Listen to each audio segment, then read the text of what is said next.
Hey guys, it's Sarah from Little Learning Corner, and today I'm going to be sharing with you the ultimate sensory box. I know, hand motions, whatever. I'm just so excited.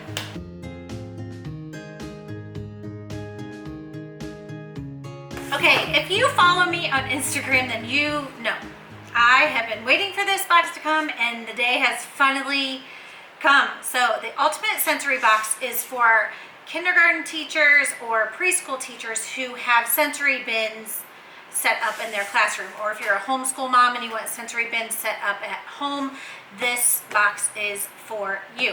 My friend Amanda from Sparkling in Primary created these boxes, and I am just so excited to support her along her journey. So let me show you what's inside, and at the end of the video I will give you a special promo code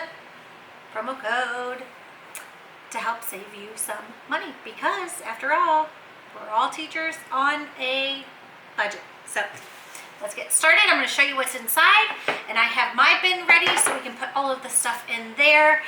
We are going to start off with a huge bag of filler.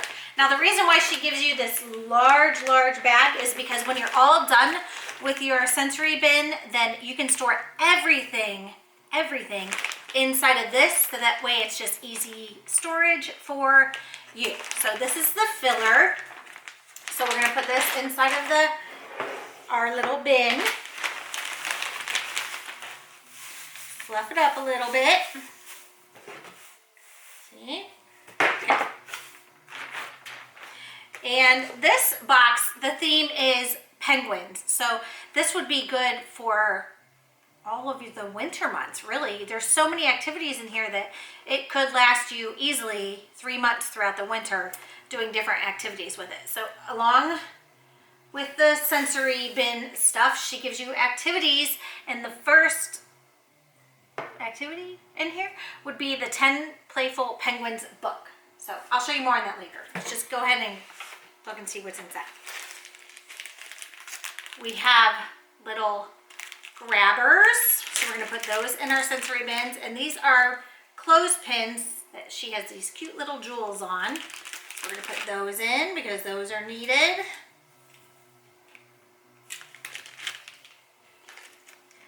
Next up are these snowflake jewels. We're going to dump those in.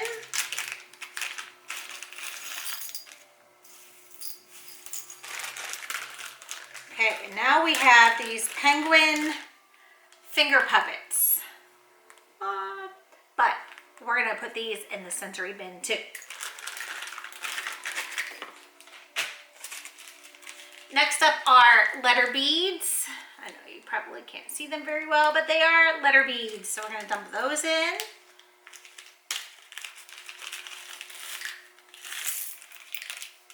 Mix that up. Little snowball pom-poms.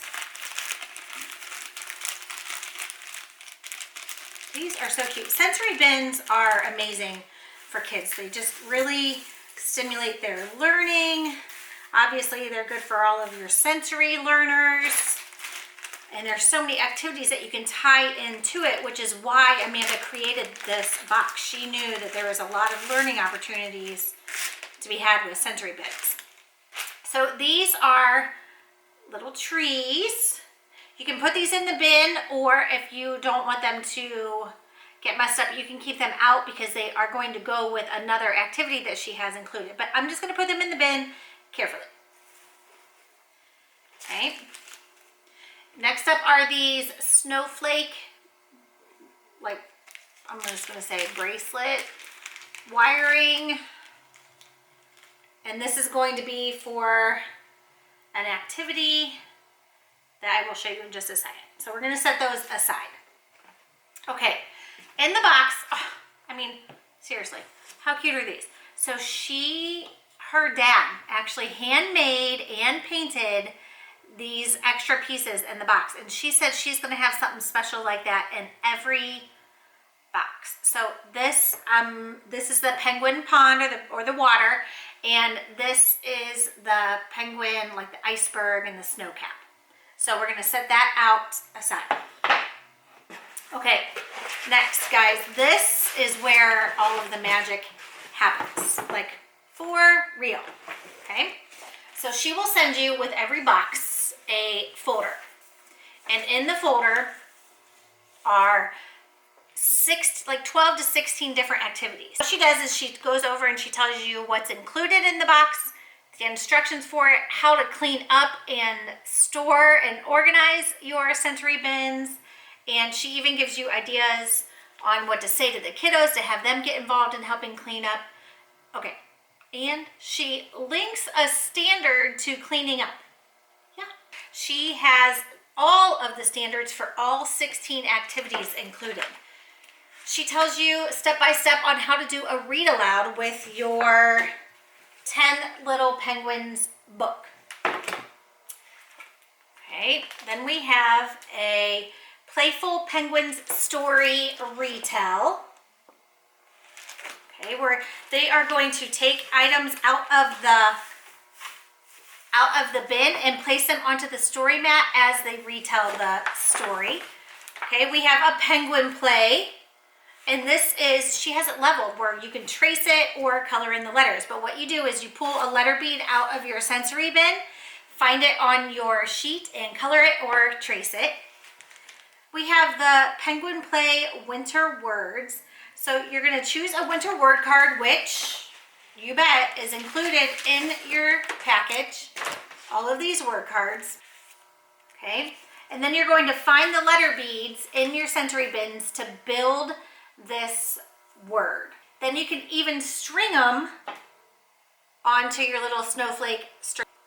Now I will say that these little beads, or these beads, are very little, so if you have magnetic letters, I would maybe throw them in your sensory bin as well, just because these are very, very tiny and they could maybe get lost in the shuffle with all of the kids shuffling through there. So we have a word building activity, and they build the word and then they color the picture on the mat.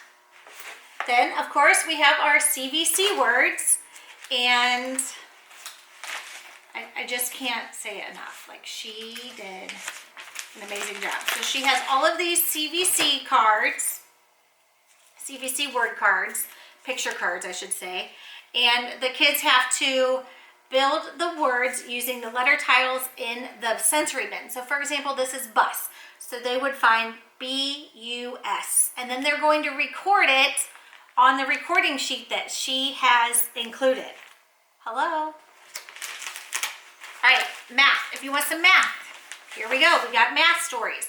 So she also has some task cards for addition and subtraction problems, where the kiddos use the finger puppets from the sensory bin. They pull those out and they create a story. So for example, 2 penguins are behind the tree. So you would take out the tree and create a story. 6 penguins are in front of the tree. How many penguins in all? So they would use the things in the sensory bins to create that number story, and then they will write the number equation down on the recording sheet included. My daughter did this last night and she loved it. Okay, then we have our letter bead sorting, where you take out all of the letters from the bin and they make up their own words. They can sort them. There's lots of ways that they could sort their letter beads. They could even sort them by color and just record that on their recording sheet. Okay, next up is measuring.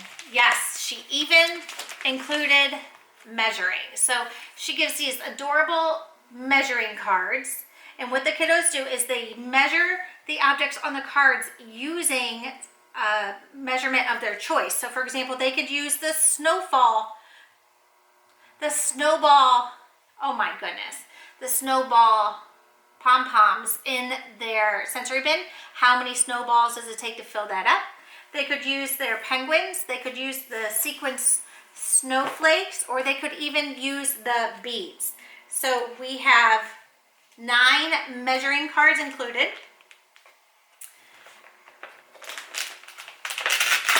With a recording sheet, of course. Okay, and then we have our penguin number cards. I mean, hello, this is amazing. So the number cards can go with a bunch of different tasks. They can sequence the number cards. And this could even be its own separate activity. They could pull a number card and then pull that many penguins out of the sensory bin to match it. They can use the objects in the sensory bins to match the number card and place them on the tens frames cards that she also has included in the package. Like, it just keeps going and going, okay? And these come in a little secure Velcro storage. And here are picture cards. In the back, there are all of these little picture cards like table and feather, barn, rocket, and these are good for the beginning sounds. So your kiddo, you can give your kiddos these beginning sound cards, and they have to pull the letter out of the sensory bin that this picture starts with. So for example, feather, they would find the F in the sensory bin. So again, there are so many different activities. And what I was thinking is just doing one a week or two a week. Have the sensory bin out for the kids to play in, and then incorporate one of the different 16 activities that Amanda has included in this ultimate sensory box. I wish that you guys were here so you could touch this, so you could see it and you could see everything inside. I mean, she thought of everything. She's got these little clippers, which are great for pulling things out of the bins. And if you know little kiddos, then using these clothespins helps build their fine motor skills as well. So for example, if they were going to pull out a little pom-pom, they could squeeze the clothespin and pull it out. So it helps build their fine motor while they're also using it to complete their other activities. Okay friends, so my battery died and we are here finishing up, and I promised you a promo code, but first I want to show you how she stores everything. So she gives you this ginormous bag that I showed you at the beginning. And what I did is I just dumped everything back out into the bag. I have the book in there and I have the folder with all of the task cards and activities. So now it can just be easily stored in a cupboard. Like, she thought of everything. So if you're a preschool teacher or kindergarten teacher, even first grade teacher, then I want you to jump on www.littlelearningcorner.com/sensory box. And then you're going to enter the code Little Learning Corner to get a 10% discount on your subscription box. You will not be disappointed. Like 100% will not be disappointed, because Amanda puts so much thought into this. I feel like a broken record, but that's how much I am excited about what she has created. So thanks for watching. You guys have a great day. Bye.